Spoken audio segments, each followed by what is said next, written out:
Ayan po no mga kalingap, mga kuya, namimiss natin yung magtanim ng mais. Pero yung binhi nila rito, mas marami yung abono kaysa bunga ng mais.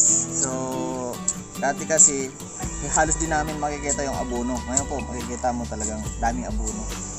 So namimiss natin magtanim, no? O ganyan lang siya. Please subscribe Kuya Isko Official. Yan. Lumalayo eh. Yan. So ganyan lang siya. Tigil isang hakbang. Yan. Diba?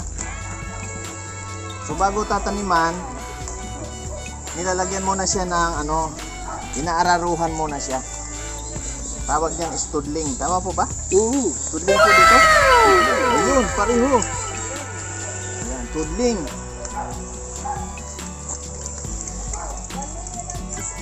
Ayan.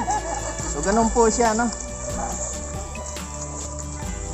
Dito po tayo sa Tanawan, Batangas. Iniwan ako nila.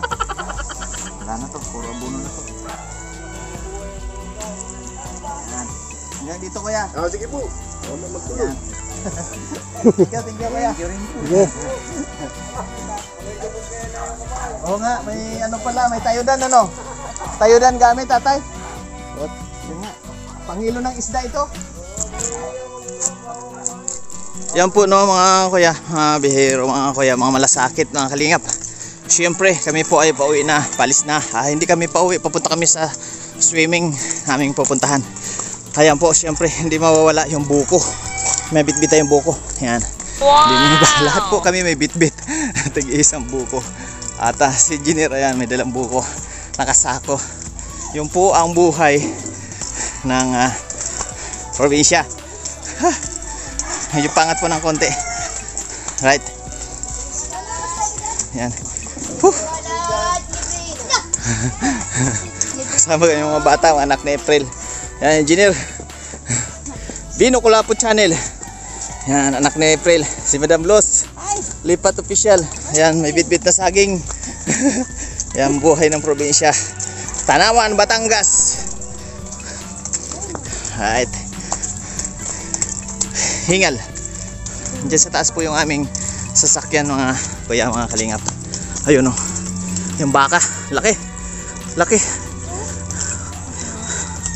Yan. Nasa putikan siya. Gabi. Yan. Alright. Woo. Pagkakasyahin namin sa sasakyan. Ito babawin namin sa resort. Sa paliliguan namin. Wop wop wop. Grabe. Ay, napagod daw si Bibi. Napagod. Pagod si Bibi. Ibubong natin, bro. Ha? Bubong. Taas na lang. Taas na. Punin natin sa ako. Yan. Gagawa namin ng paraan, may karga na.